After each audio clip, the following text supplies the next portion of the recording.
This Friday in Mexico, a dialogue process between representatives of the Venezuelan government and also the opposition sectors begins. Cuban and world leaders highlight the significance of Commander Fidel Castro's legacy on the 95th anniversary of his birth. Since the beginning of summer, an unbroken cascade of deadly, unprecedented weather disasters have occurred around the world, bulked up by global warming.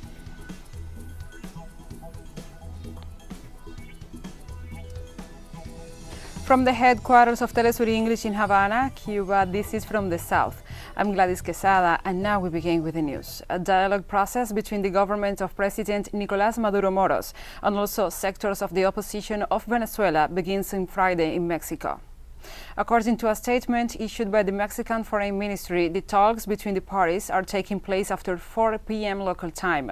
The host country informed that the dialogue process will be carried out following all health and security protocols. Mexican Foreign Minister Marcelo Ebrard said he received on Thursday an official document from the Norwegian authorities stating that the Venezuelan political actors had entered into the final phase of the preliminary talks. President Nicolas Maduro expressed that his government will have a dialogue with everyone who is willing to do so for the future of Venezuela.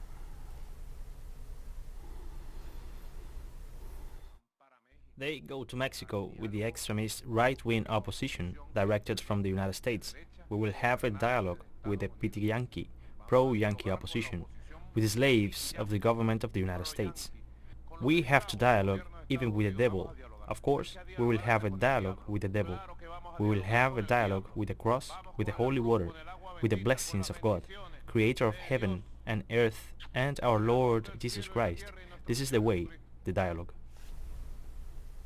President Maduro also announced that the President of the National Assembly, Jorge Rodriguez, has been appointed as plenipotentiary envoy to head the executive's delegation.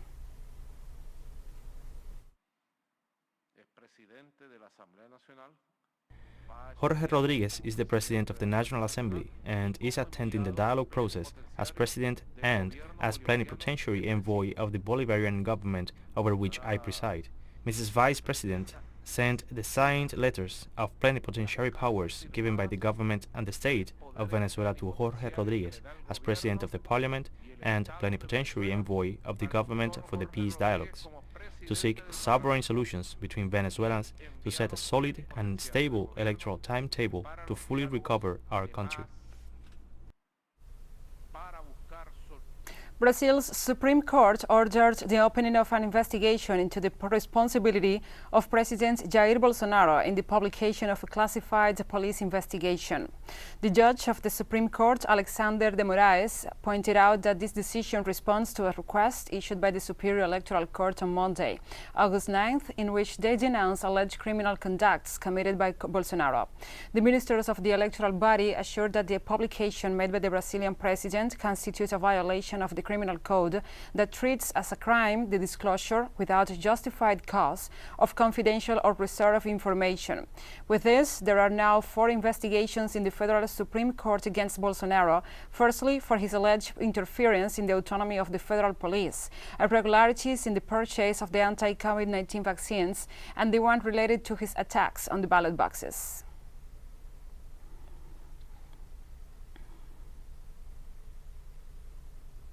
In Bolivia, the investigations on 2019 coup plotters continue.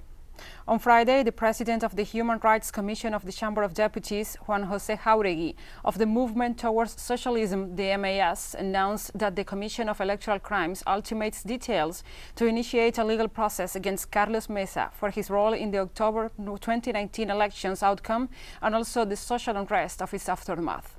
Jauregui said that the actions of Carlos Mesa, his allegations of a monumental electoral fraud with its subsequent consequences as well as violence incitement, is typified as an electoral crime in the Electoral Regime Law 026, which refers to the obstruction of the electoral process. He also stated that this electoral crime is punished by imprisonment ranging from 2 to 5 years.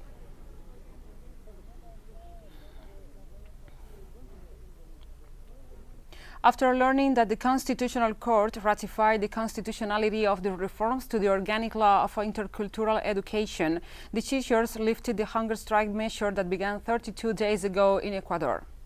The leaders of the National Union of Educators stated in a press conference that next Monday they will demonstrate to submit a proposal to the executive on how to finance the salary increase and how to comply with the right to the special pension. The union leader in Guayaquil, Alfonso Lopez, said that the teachers were excited but also tired after more than a month of strike action with the participation of about 100 teachers and family members. Protesters stressed that they will remain vigilant to ensure that the court's orders are complied with.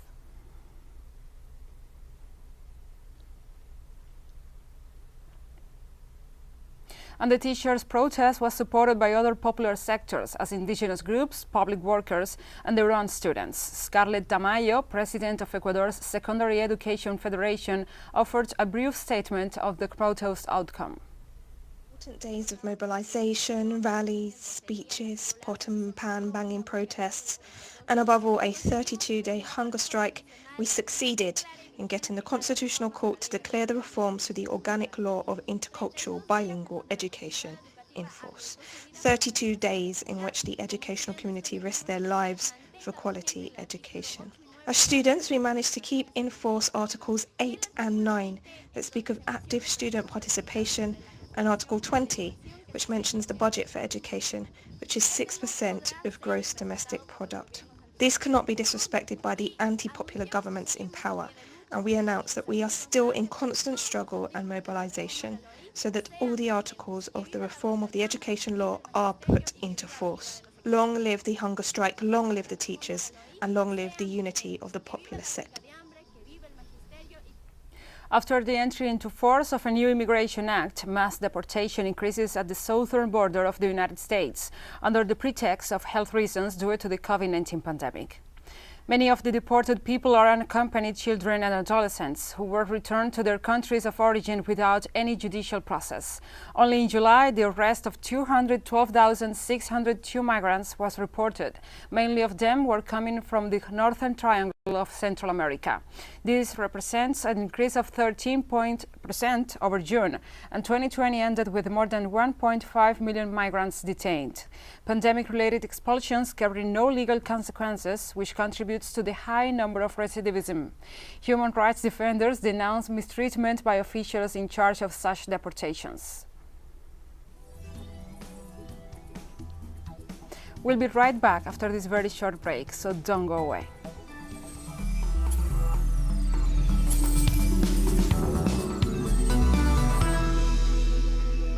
Welcome back.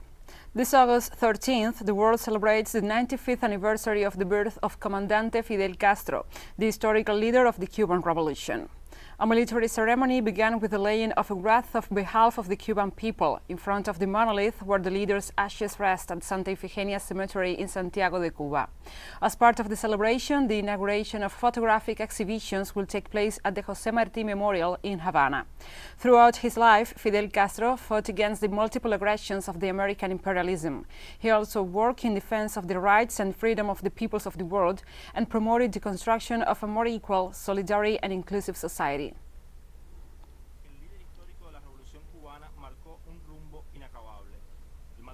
Scientists, intellectuals, and social leaders pay tribute to Fidel Castro in an international virtual meeting. The event, organized by the Executive Secretariat of the Sao Paulo Forum and the Cuban Communist Party, is titled Fidel, a man of science with a vision of the future.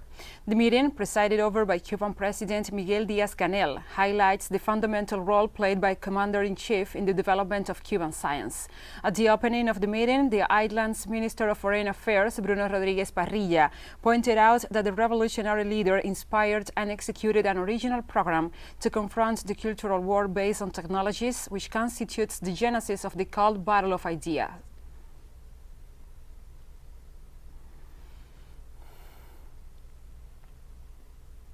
In Cuba, during the tribute to the supreme leader of the revolution, Fidel Castro, the president, Miguel DiazCanel, ratified the vision of the commander of the Cuban Revolution with regard to the development of vaccines for its population.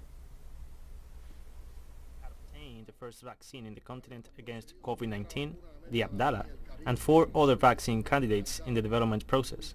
We all thought about Fidel, with his human vision that made him promote production and research projects and the development of science in the appropriate moments for internationalism. Fidel saw that in the face of pandemics and other natural disasters.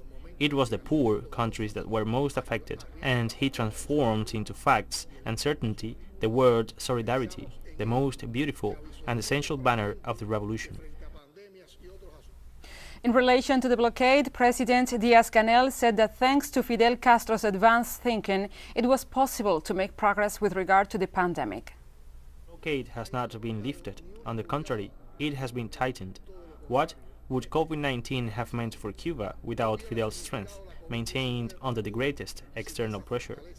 We are not only fighting the Delta strain, but that evil strain that is a blockade with 243 additional measures imposed by Trump, and that the Biden administration keeps contradicting what was established in his campaign, and its cynical demands of respect for the Cuban people, which he insists on suffocating with economic sanctions. Honoring him today means studying his emancipating thought, continuing his transforming action, and applying his enduring legacy to the pressing challenges that humanity faces.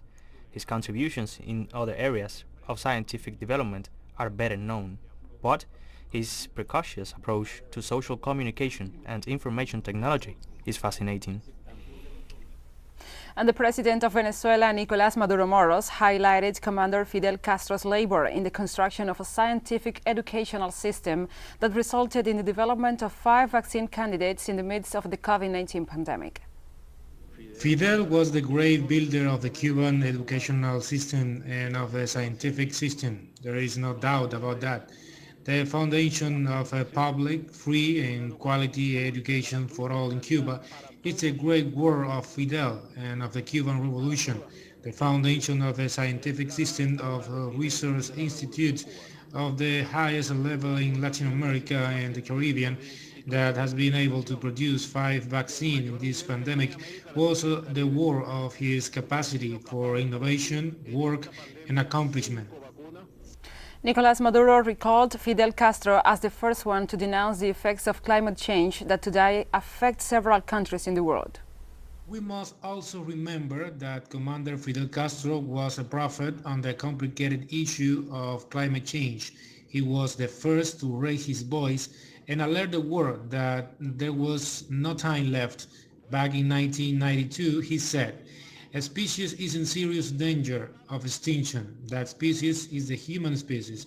And since then, he was in charge of divulging the scientific reports that were disdained by governments and war institutions to make known the reports and the alerts of scientists of the world today. As Fidel said, it seems that it's already late. Without being alarmist, it seems late to stop the climatic changes of the damage that consumer capitalism has done to the world. And the Cuban president, Miguel DiazCanel, met on Thursday with residents of the San Isidro neighborhood in Havana. The president held a 3-hour dialogue with authorities and inhabitants of the community to learn about their needs. The head of state highlighted the importance of the people's participation in the solution of local problems. During the meeting, President DiazCanel also learned about the progress of the different projects being developed in San Isidro, among which is the use of polymers for the manufacture of housing implements. We are going to support the community, but starting from diagnosis, as you have expressed, where the community is the one that has to participate by giving us the diagnosis. What are the aspirations, motivations, potentialities, dissatisfactions? What does that community have? And from that participative diagnosis, we help to conceive the development strategies in an integral way, as we have explained here. And we have more stories coming up after this final short break, so stay with us.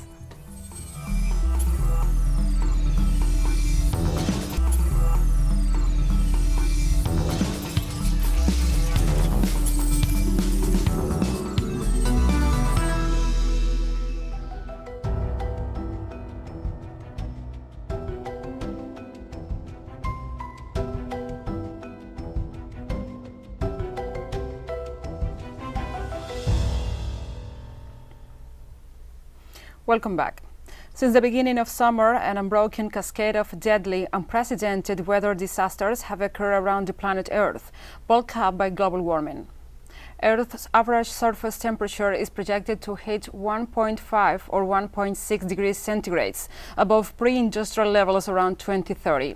Asphalt melting North American heat waves in regions considered too temperate for air conditioning, diluvial rainfall tearing apart towns in Germany and Belgium, and also big cities in China trapping thousands. Untamable wildfires fueled by drought. Decades of dire climate predictions are suddenly a here and now reality.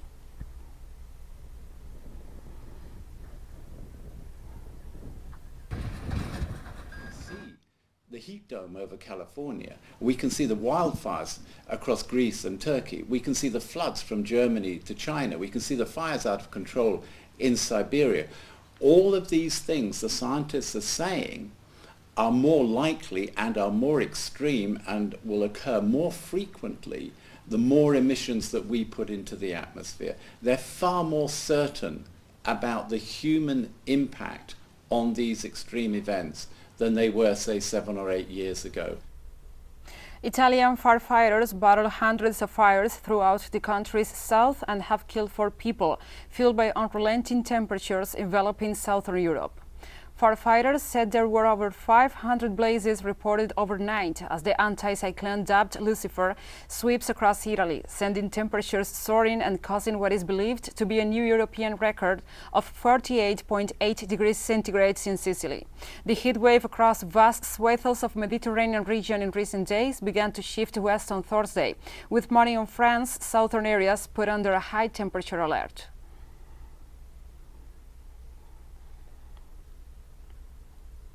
Meanwhile, authorities of the Iberian Peninsula issued a red alert. In Spain, the thermometer has reached between 35 and 40 degrees centigrade in recent days. A fire that affected more than 75 hectares on the coast of the province of Tarragona was brought under control thanks to the participation of the fire department. The Spanish Ministry of Ecological Transition has allocated resources to counteract the flames in different regions of the communities of La Rioja, Catalonia, Galicia, and Aragon.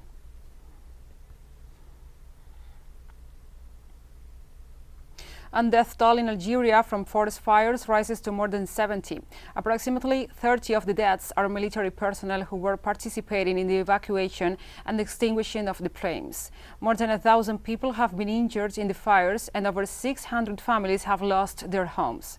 The Algerian Prime Minister went to the city of Zizou to address the situation after President Abdelmadjid Tebboune issued an order to contain the fire.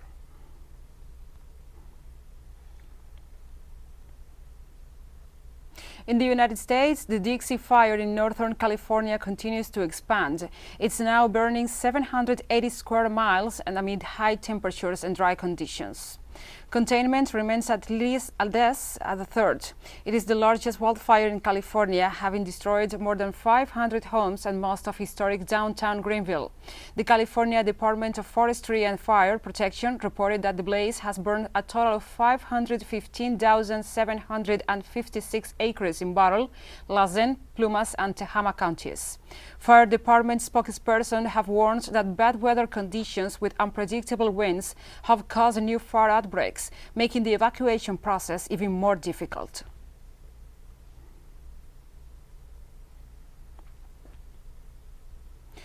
And we remain on topic. In Bolivia, a strong forest fire swept part of the eastern region of the country. The head of the fire department of the governor's office, Jovenka Rosado, reported that it was decided to declare an alert given the progressive increase in forest fires that have already ravaged more than 200,000 hectares of forest in Santa Cruz as a result of the climatic instability and the increase in the number of fires. Rosado also recommended to the municipal governments to activate the emergency committees to alert the entire population of Santa Cruz is at serious risk.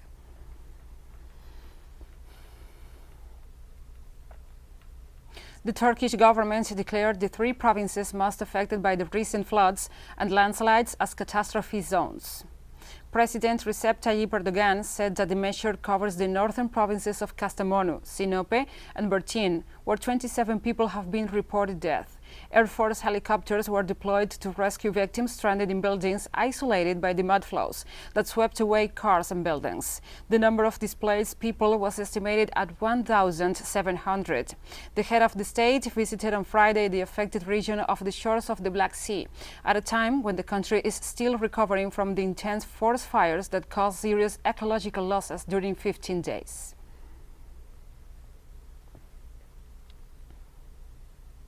And rescue efforts are carried out as heavy downpours strike the city of Jizou in Hubei province, leaving 21 dead and 4 missing. This is the latest deadly downpour in a summer of extreme weather that has killed hundreds of people across the country's central region. Local news media reported that the flooding caused by more than 7,200 people to flee the shelters, while nearly 6,000 more were resettled. More than 280,000 were affected by the floods, including those who sustained property damage.